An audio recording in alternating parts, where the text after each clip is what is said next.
DMs Aspire to Inspire Live.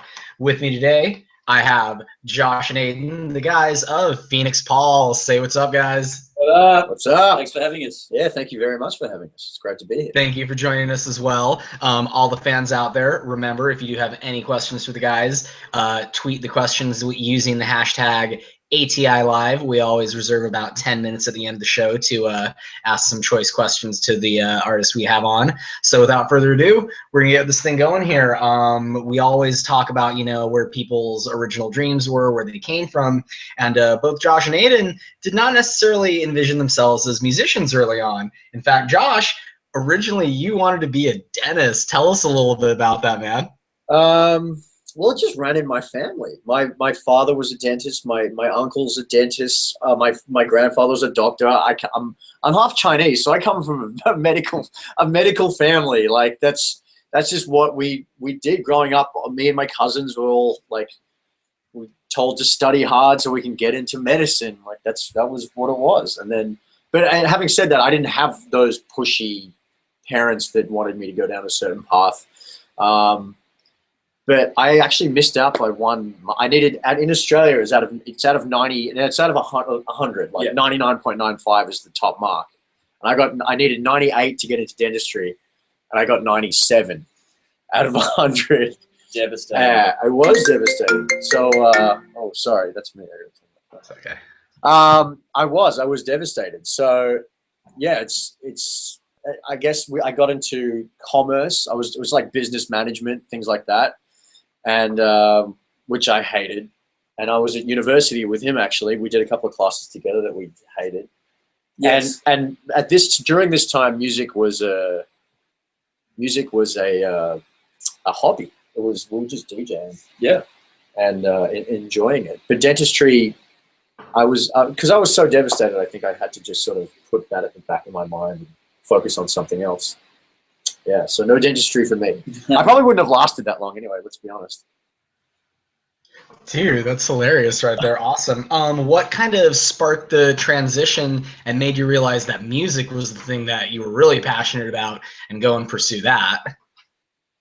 I guess it was because my family owned a nightclub as well, which is such a random thing. I know I'm saying that, but my dad was obviously a dentist, but he was a bit of an entrepreneur and he had different things. So while I was studying at university, I was running a nightclub in Melbourne, and I started off as a busboy, then I was a bartender, then I was a promoter, and it just sort of kept switching from there. And then I got into DJing because I didn't want to pay DJs. I wanted to save money.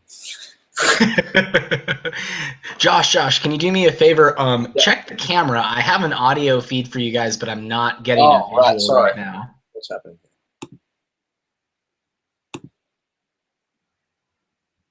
Sorry about that, folks. Technical difficulties real quick. Yeah. It's my bad. I got a phone call on it. It connects to my computer, which I think switched the camera off. Which thing do I have to turn off?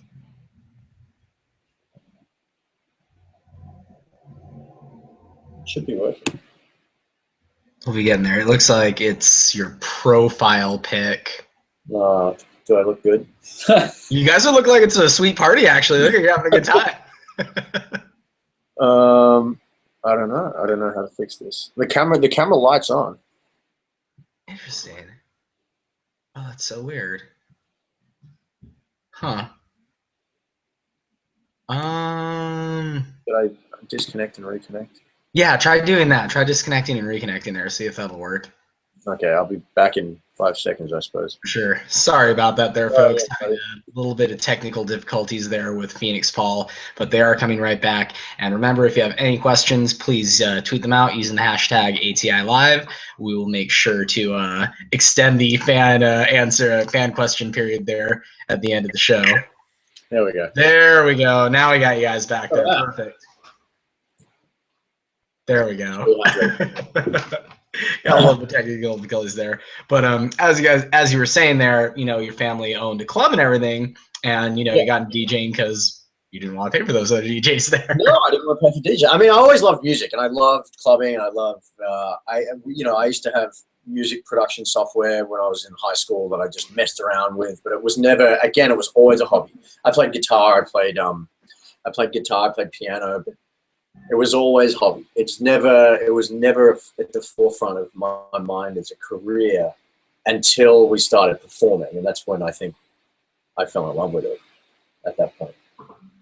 Yeah. Very interesting. Very nice. All right. And Aden, we're going to turn to you. Like so many other young lads, not only in Australia, but here in the United States as well. You had dreams and aspirations of being a pro athlete there. Tell me a little bit about that. What sports did you play? And, you know, how to get with that when you were a youth? Well, basically, you know, I had 2 older brothers and we were playing sport, you know, as soon as we could walk. And I was playing in a basketball team with both my brothers when I was about 4 years old. Obviously not very good, but I just remember from the get-go, I was always playing sport, always running around and getting dirty and doing all that. And I never really envisioned a future where I wouldn't be playing professional sports. So it was always about basketball, it was about cricket, I used to play baseball, and it was always going to be one of those things. And I was always chopping and changing, and people always telling me when I was like, you know, a teenager, you have to choose a sport. Like if you want to go professional, you got to choose one. I just remember sort of getting to about 16 or 17 and thinking, you know, I love playing sport, but I just know deep down this is not what I'm meant to be doing. I know I'm not going to have a career doing this. And I started looking for other things. And that's when I got into dance music. And what a lot of people don't know about Australia is there was never really a strong R&B hip hop scene. Most of the songs on the radio are either pure pop or they were, you know, basically house music. So when you go out to a club, it was dance music. So we would go to this club that Josh ran and it was dance music. And that's when I fell in love with it. I remember the moment I decided that I'm going to be a music producer was when I was listening to Pete Tong's show and I was about 17 and he played the Axwell remix of Deep Dish Dreams. And I heard that and I was like, this is what I need to be doing. And I never had that with sport, like that moment of clarity of like, this is what I need to be doing. At that moment I knew. So I started going out with my friends, going to nightclubs, and I ended up going to, you know, his nightclub, and he promised to put me on DJing in the back room for about $25 and a few drink cards. Rip off. Yeah. And then, you know, I started playing there, you know, a fair bit, and we ended up playing together at a different nightclub opposing weeks. So I played one Thursday, he played the next, and we sort of said to each other, why don't we just play together? Because then we get to play every week and we just halve the money. And that's exactly what we've done ever since. We just play together and just halve the money. So I think, you know, we both kind of got into it a little bit differently, but we both knew that we were both passionate about doing this as opposed to anything else. And I just, you know, I never wanted to be the guy that was doing the 9 to 5 and doing a job I never wanted to do because I knew I wouldn't be able to do it well if I didn't like it.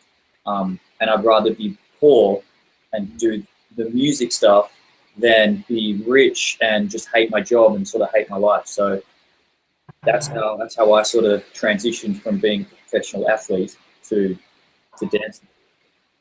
Very cool, very cool. And I guess also always one of the key questions there when you guys did decide to go at it full time, were your parents and your family supportive of you there? Because it feels like oftentimes whenever I talk to artists, it's one or the other. It's like, you know, oh, my parents were like, go chase your dream, or my parents were, oh, they weren't too cool with it. You know, like there's never any middle ground, it seems like. I could tell that my parents probably didn't love the idea, but they always supported, which I found was amazing. And we were struggling for so long. Like it was a long period of time that we were doing this. I mean, we're not spring chickens. Like we're not kids. We're not like a Martin Garrix who has a worldwide #1 when we were 17 years old. You know, we battled away, and we're still not anywhere near where we want to be. You know, we're still pushing because we want to get bigger and bigger. But we're at a point now where we're comfortable and we can do what we love. But yeah, we had to battle away for a long time trying to get anywhere in this industry because it's a cutthroat industry. And there was a long period of time where the parents could have just gone, look, I don't know if you should be doing this, and they never did. They always supported it, and they helped us through a lot. I know my mum was happy I finished school. She was happy I tried to go to university, and she's just happy that I was happy. You know, There could have been a number of things that we could have gone and done and been successful at, but I think as parents, you just want your kids to be happy and healthy and staying away from doing dumb, stupid shit. And as much as some of the stuff we do is pretty dumb and stupid, we're healthy, we're doing what we love, and it's not about money. They were just happy that we were passionate about something, because so many people go through their life and never find that sort of passion in anything. So I think they were, a bit standoffish at the beginning, because people have this stigma about DJing, that it's just a party scene and you're just going out and getting messed up and it's not really about music. But I think as they realized that we were making music and sitting in the studio and working our asses off trying to get somewhere and make something worth listening to, it's a big difference. So I think they're proud of us now. Excellent. That's outstanding right there. And like you guys said, it was very, very difficult in the beginning for you guys to break through, and you kind of even felt like no one believed in you. How did you guys overcome, that kind of rut and, literally break on through to the other side in that respect there? I found the key for us was to be networking. It's always networking. That's one big thing that I always advise a lot of young people in the industry, is to just get out there. But you want to do it on a point where you're not hassling people. You're not running up to someone and go, hey, this is my demo, and throwing music at them, and then emailing them 50, 100 times going, have you listened yet? What did you think? And then because then you just become kind of that annoying guy. Yeah. Like you want to catch someone's ear, someone influential's ear. That's the key. But you want them to listen to it in an open-minded way as well. You don't want them to be like, this guy's pissing me off, I'll listen to it just to listen to it. And you need to work your ass off, never give up, but also understand that you can always improve. I remember there was a period for us where we thought the music we were making was good. They were being signed, but no one was listening.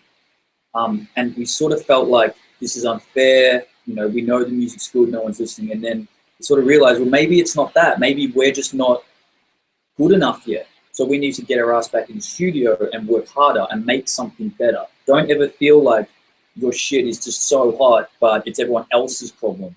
If people aren't listening, if you're not getting anywhere with the music you're making, then there's probably room for improvement. And when we got over ourselves and we're like, all right, we need to get better, that's when stuff started happening. So you just don't give up, and don't look at someone else's career and say, well, they did this at that age and at that point, and I'm not there yet, so I'm just going to... It's always a big mistake to do, is to compare your career to another person's career. Just do you, and do you to the best of your ability, and to always strive to improve. And don't worry about how old you are, because let me tell you, in my mind, which got us sort of a lot bigger, like that caught the ear of a lot of people, and it was a decently big track. We wrote that with Ivan Goff, and I remember going to his house with the idea, playing it to him and Georgie. What do you guys think of this idea? And Ivan was 40 years old at that point. He'd had a massive, awesome career, won ARIA awards, but at the same time, that track then took him to the next level as well. So just, if you're not 17 or 18 and have a number one hit, it's not over. You just got to keep working, and anything can happen. And that's what happened to us. We getting frustrated with where we were. We sort of started having doubts in each other, going, is this really going to happen for us? And then bang, something like In My Mind. We went from literally having nothing to having that song. And it can happen to anyone if you work hard. So that would be my advice. Good advice. Dude, that is extremely good advice right there. Like, wow, amazing right there. And you're true. It's like, like you said, I think a lot of people kind of view it like, oh, it's just all these, young party kids. And there's so many people who are very big in the scene who, like you said, are not necessarily a spring chicken, to use that term or anything. There's a lot of dudes who are 40, pushing 50 who are big in the scene, And if you're writing good stuff, no one cares how old you are. Who gives a shit? You wrote this amazing track. No one cares that you're in your 30s or 40s or 50s. It's good music. And then on the flip side to that, if you're sending, like, obviously we have a record label, and don't send music to people going, hey, I'm 15-year-old producer from Sweden. Like, no one gives a shit. Just send the music and let them listen to the music. Don't let people be concerned about how old you are. Yeah. Excellent advice right there. 16-year-old Brewster from France right here. Yeah, cool, man. Just like, you haven't impressed me with that. Just give me the song. Yeah, exactly. It's like if it's good, it's gonna stand on its own right there. For sure. But I guess also, you know, we were discussing how there's a bit of a ceiling in Melbourne and in the Australian scene, and I'm sure, you know, dance music fame down there simply in Australia is quite a bit different from what it's like dance music fame on an international scale. Tell me a little bit about that and what, you know, led you guys to have a desire to break through from there as well. Well, the scene's changed so much. When I started DJing, it was probably 2003 or 4. Shit, that's a long time ago. but it was just house music, you know. It was piano. It was just vocal bass line. Exactly. It was just that, what I called it was just house music. I mean, to me it's all the house music to me. But you know, now there's EDM. It's all the house music. Yeah. But so back then, that's what we were making. We're making, I guess, house, and then guys like Dirty South really pushed that electro vibe, and then electro was really, really big in Melbourne. And so that's the sort of scene we grew up with, and then I guess it's sort of evolved into what's now sort of progressive house, which is what we sort of got known for when we first got noticed. So for us, there was that ceiling of that there's only so far you could go there. And then the scene changed so much after, like so soon after we left, that we go back now, it's completely different. Yeah. Like really, really different. I mean, Australia is a small country, 23 million people, but most of them are, you know, Australia as a country and land is huge, but most of the people live in 3 or 4 cities. And we sort of found that, you know, we were doing well, we won an ARIA award, we had a decent track, and we were playing around Australia, but then we'd play 5 shows, probably 5 of the best shows that you can play in Australia, and then we're back in Melbourne. And we're sort of like, you know, if we want to sort of expand our fan base, we need to get out of Australia where we can play in, you know, America has probably 49 states with at least 1 or 2 really good nightclubs you can spend a month touring Texas. Yeah. Like, I mean, that's the beauty of this country, and that's why we were getting booked here a lot more than we were in Australia at that point. So we're like, why don't we pack up and move? Yeah, it was just a logical decision. We were paying rent. We had a house here in LA, and we had a house in Melbourne still, and we're paying 2 rents, and we're flying back and forth so much. It made no financial sense to stay there. And Australia's always going to be a home. I love Australia. You know, we love going back. We're going back in about 10 days' time. We go back as often as we can, but for now, this is where we need to be for our career. But again, you can live anywhere. I mean, guys like Will Sparks, who's a superstar right now, he's touring the world. He's from Melbourne. He lives there. Like, you know, you can still be based there, but again, it's just each to their own. It's the preference that you choose. Yeah. All right, very cool, very cool. Again, fans out there who are watching, if you guys have any questions for Josh and Aden for Feenixpawl, make sure to tweet them using the hashtag ATI Live. We will ask some questions at the end of the show there. And now I guess we're going to go to, well, actually, no, I was going to say we'll skip that for a little bit. You said very much this is about like doing what you love. And you said that one of your biggest fears is not being able to do that. Tell me a little bit about that, and you know why you guys are so kind of, you know, independent-minded about what you're doing, and you want to do things your way. I mean, I think it's kind of like the feeling of being trapped or in a cage. Just doing a job for money doesn't make sense to me, and that's what scares me. Is if I can't get up every day and do the thing that I love for whatever reason, that's terrifying, because I'm just going to be unhappy. And I know not everyone can do that, but you have to find some joy and happiness in what you're doing, what you choose to do. And yeah, I didn't know that if I woke up tomorrow and I lost my hearing, or like for whatever reason I couldn't do this anymore, I couldn't make music, then that's what scares me. It's not really, I'm not afraid of not making it. I'm not afraid of turning 40 or 50 and being like, well, I never got to be the megastar that I wanted to be, because I tried. But not having the opportunity to try and work at that is the scary thing for me. Yeah, I mean, we've been very blessed. We have a certain amount of freedom with what we do. We can make all different types of music, and we work our own hours, which is very handy. And we get to see parts of the world which most people would never have even dreamed of seeing. So we're very, very lucky. And we don't, I guess that's the fear, was we don't want to lose that. And we want to be able to have that creative freedom. I don't want to get tied down to a ridiculous label deal or you know, or, there's nothing worse than being stuck in contracts and things like that. And we have been in the past.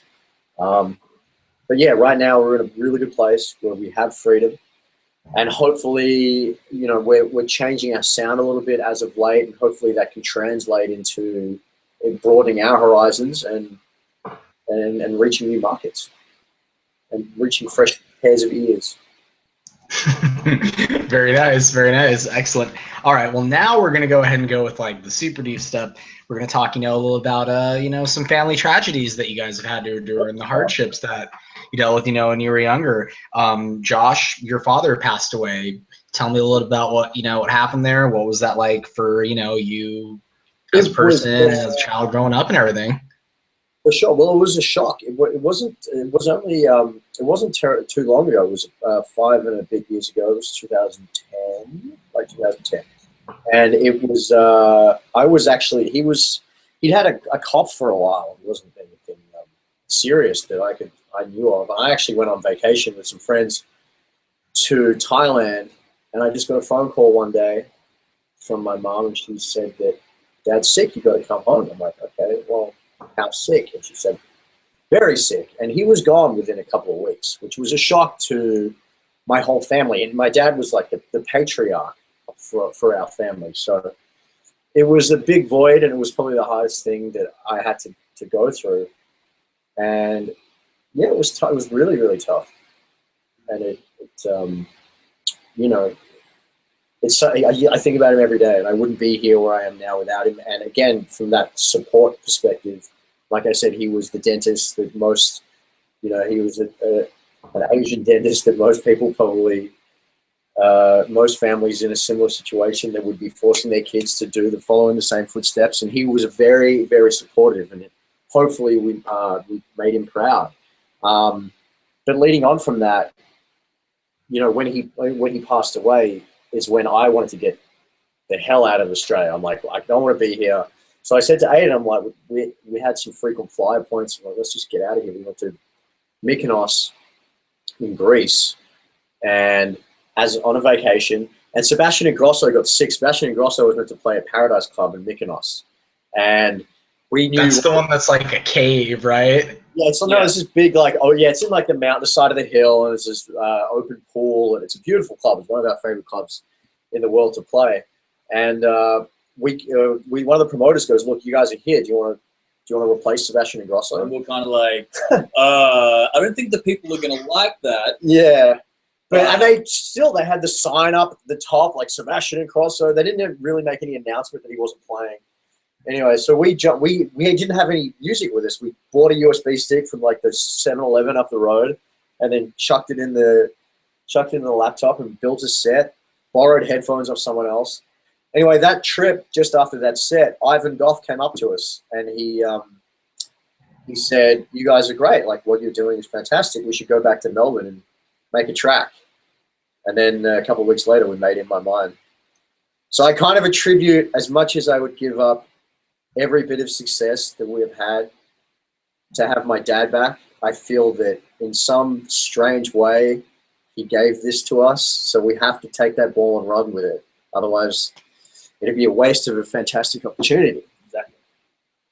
Oh, that's crazy, man. It's like, it's weird. It was like a gift, you know, in a sense there too, because that led you to, you know, the breakthrough experience that you guys had right there. Definitely. That's a story that's very close to my heart, and I haven't told it to very many people, so let's just keep that between. There you go, people. And Aden, I guess you were in a little bit different boat. Your parents divorced when you were a teenager there. What was it like, you know, not having your father around from that age? And how did that kind of impact you growing up and lead you to where you are? Yeah, I mean, look, you know, a lot of parents these days divorce. It's not that a unique situation, but, you know, my dad was an Anglican minister, so it's one of those things that you would never really see coming, which we didn't. And it went from just he was everything, just everything to our family, to one day saying, no, that's it, I'm out. And then I haven't spoken to him since. It's about 16 years ago. Not from my own doing, it's just like he didn't really want any part of our family. So it's a very different situation to Josh, but I suppose the outcome is kind of the same. You know, I grew up without that male, you know, role model. And I think at that age, there's two ways you can go. You can become that angry child, rebellious, and just fuck everything kind of attitude. But I had a great family, 2 older brothers and my mum, and, you know, we moved in with my grandma, and the support was amazing. And I think in situations like that, you either, you know, let that change who you are for the worse, or you take the situation and you persevere and use it as a positive. And I have, and I would never take that situation back, because I know that if that hadn't happened, I would be here, and I'm extremely happy with who I am, the friends that I have, you know, the life that I have now. So, you know, it's one of those things that happens, and you can, you know, blame it for the bad things that happen in your life, or you can use it as a positive and say, I'm glad it happened as much as it sucked, because I'm here. So yeah, I mean, that's the way I use that situation. I've got an amazing family. I'm very lucky, because a lot of people don't have that. So I never take that for granted, and I don't take this wonderful life that we've been given for granted either. I suppose it's I suppose it's cliche to say you got to find strength in adversity and grow from tough times. And there's people that have been through a lot tougher times than what we have. But I've grown so much from those times, and I'm sure Aden has too. And that's when you grow the most, when you're thrown in the deep end and you have to swim. Exactly. There's nothing that's going to make you grow as a human being more than that. And so whenever you're getting down about some shit you're going through, just know that you're going to come out at the end a lot better for it. Exactly. What doesn't kill you makes you stronger. Absolutely. Well, that's perfect right there. All right. Well, I think let's give it over to the fan questions right here. And again, fans, if you're watching, make sure to tweet with the hashtag ATI Live. We will ask some questions there. Let's see. What do we got here?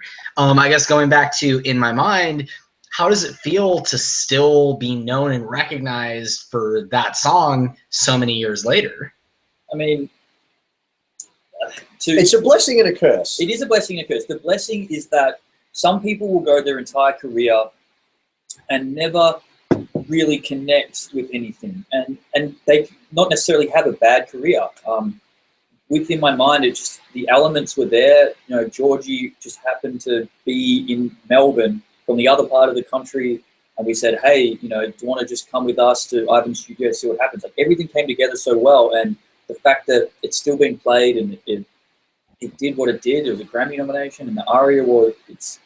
We never could have dreamed to have been a contributor to something like that. I mean, no one can. So that's why it's a blessing. But the curse is that how do you live up to that? Yeah. How does every piece of music after that compare? And that's a hard thing to do. And you'll always be known, you know, well, it's not as good as In My Mind. You'll always be compared to that. Everyone always wants, when's In My Mind Part 2 coming out? Well, I'm not going to make the same track again. Yeah. We want to grow and change as artists, so we're not going to just keep hashing out the same stuff over and over again. So our latest single is very different to anything we've ever done, and with the next few that we have in the pipeline are all so different from each other and from stuff we've done in the past. So we always want to change and grow, and I think any artist would tell you the same thing. And I think, you know, what we learned from In My Mind is that it's a song. You know, it's not a flash in the pan thing. That's what tracks seem to live on for a long time, is the fact that they're good pieces of music. And that's what we're writing now. We're writing songs. You know, it's very rare to have a sort of an instrumental track that lasts for a long time. So that's what we're doing now, and that's what we've learned from In My Mind. It's about music. And people like that about In My Mind, and I think that's what they're going to like about our new stuff. Outstanding right there. Perfect. Here's another good one. Something you know now about the industry and how it works, and you wish you had known sooner, someone had told you beforehand. That's a great question. It is a very good question. I would say, like I said previously, we were locked into a contract once. We didn't have a manager. and not everyone. I mean, when you're young, most people don't have managers, and that's pretty normal. But if you're a young producer that's been offered a contract with a nice advance for a whole bunch of singles, just be careful, I suppose. Don't get locked away. Yeah. Keep a bit of freedom and movement into what you can do. I mean, there's a lot of really good people in this industry, like some amazing people. But, I mean, a lot of people are just looking after themselves, and they will use you until they don't need you anymore. So, you know, I'm not saying don't let anyone in, but try and keep some people at a distance, because you don't want to be one of those people that just use other people to get to what they want to go. But that's just a lot of industries. That's not EDM. That's not dance music. That's just everything in life. I'm not saying grow up and be ridiculously cynical, but just be aware that, you know, there are some wolves out there, and you don't want to be one of them. That would be my advice. Good. I like that right there. Here's a good one from a fan. Josh, so I hear you draw. Can you show us one of your super awesome drawings? Not really. Maybe we'll post one on Twitter and we'll hashtag it. Yeah, I can. There you go. Oh, she's on there. You'll see her. X-rated ones that you drawn. What are you talking about? Fuck. So that's some of his best work. Yeah. Yeah, I got some drawings somewhere. We'll find something. No, my phone. I'll have something lying around I can tweet. Okay, there you go. I love sketching. Nice. I did art all through high school. So our latest painting and drawing lyric video called "Everything I Needed." It's on YouTube. He drew that whole thing. Yeah, so I drew and animated that whole video. So if you want to be impressed, go check that out. Oh, very nice. That is impressive. Everyone, check out that video right there. I guess what's a special moment you guys have had with your fans? Been a few, I wouldn't say moment we've had with them, but I'm not gonna lie, the tattoos are cool. I do like the tattoos. But yeah. I mean, if someone is willing to tattoo lyrics onto them, or even our logo, Sarah, what's up? That's pretty special feeling. That means you've touched someone in a way that's not just, oh, I kind of like that song. I like hearing it. I think that's the most special thing, is when you can connect with your fans, but change their life in some way. That's why we write music, and especially why we've typically always written happy music, because we want to evoke happiness. We want to evoke happy emotions that people can always look back at the moment they first heard that track and connect that with that part of their life. And I think we had one fan when we were touring once that said she was suffering from extreme depression, and our music helped her get through it. And there's nothing more touching than that. Nothing at all. Very nice, very nice. And I was also informed that, Josh, today is your birthday. Happy birthday, sir. Thank you. All the fans out there, make sure to wish Josh a happy birthday on Twitter and all Feenixpawls and all other socials there. Big day for you. You guys going to do anything to celebrate tonight? Or yeah, we're going out to take it easy and wait for the weekend. His brothers are actually visiting from Australia. They're both staying here with us.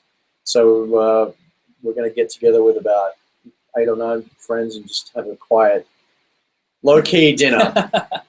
We'll see what happens. Right? Maybe a couple of bottles of wine, and then see about that. We'll see.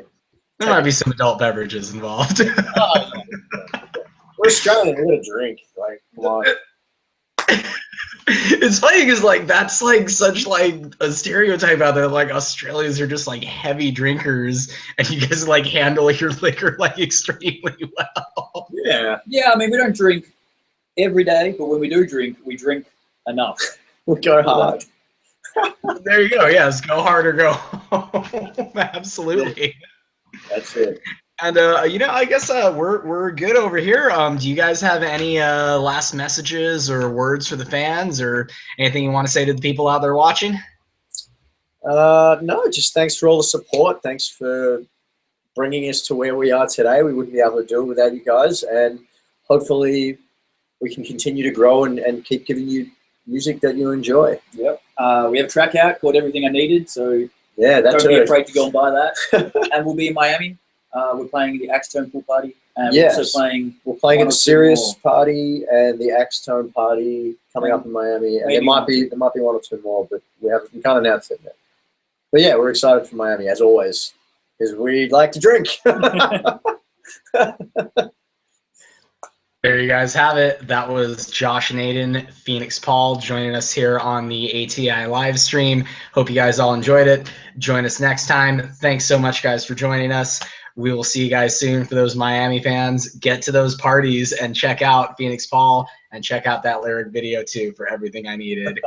Thanks, guys. Thanks, man. Thanks, dude. Cheers. All right, cheers.